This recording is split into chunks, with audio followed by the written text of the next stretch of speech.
Terima kasih.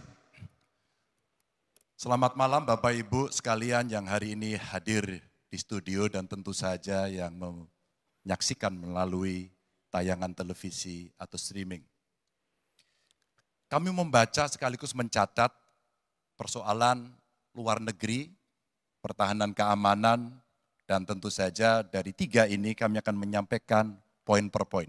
Yang pertama terkait dengan politik luar negeri kita. Politik luar negeri kita adalah alat untuk negosiasi terhadap dunia luar, tapi kepentingan nasional harus nomor satu. Kenapa itu menjadi penting?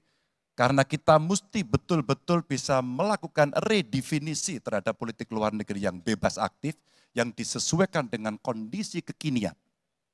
Ini penting karena apa? Karena kita perlu untuk memilih, memilah, dan memprioritaskan yang menjadi kekuatan, keinginan dari bangsa dan negara ini. Rakyat butuh bekerja. Rakyat butuh lapangan kerja lebih banyak. Investasi harus lebih banyak. Maka kita mesti memperkuat infrastruktur diplomasi kita, duta besar, para diplomat, dan tentu saja inilah yang mesti kita berikan penugasan-penugasan untuk membereskan persoalan-persoalan kepentingan ekonomi nasional dalam konteks kekinian. Dan tentu saja kita tidak pernah lupa, Indonesia selalu setia pada kesepakatan yang pernah diambil. Dekolonisasi yang dilakukan mendorong, meyakinkan kita semua untuk membebaskan seluruh bangsa tanpa boleh mengintervensi satu dengan yang lain. Dan inilah komitmen kita pada kemerdekaan Palestina yang kita dukung terus-menerus. Maka kalaulah kemudian itu kita kerjakan, beberapa problem krisis iklim barangkali akan kita selesaikan dengan membawa pola-pola diplomasi sesuai dengan kekinian yang diperlukan. Atau barangkali kepentingan UMKM yang mesti kita bawa ke dunia internasional seperti praktek yang pernah kami lakukan di Jawa Tengah. Dan itu membuat masyarakat akan merasakan politik luar negeri jauh lebih baik.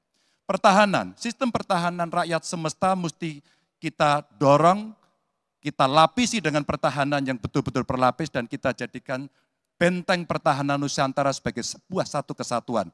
Dan kita perlu melakukan penataan gelar pasukan karena IKN menjadi pusat gravitasi baru.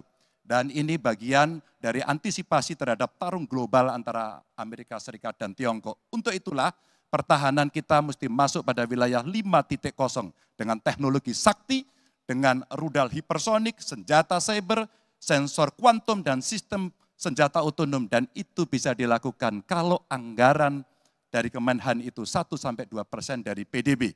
Sehingga MEF kita akan bisa tercapai.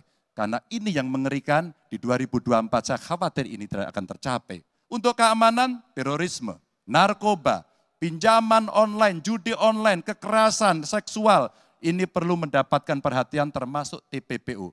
Maka reformasi kepolisian betul-betul harus mengantisipasi ini dengan penguatan cyber system kita, termasuk pengembangan SDM cyber yang kuat. Polisi yang menjadi pengabdi masyarakat betul-betul akan bisa mengayomi. Seperti kemudian pada saat saya bertemu dengan Ibu Mary Hugeng.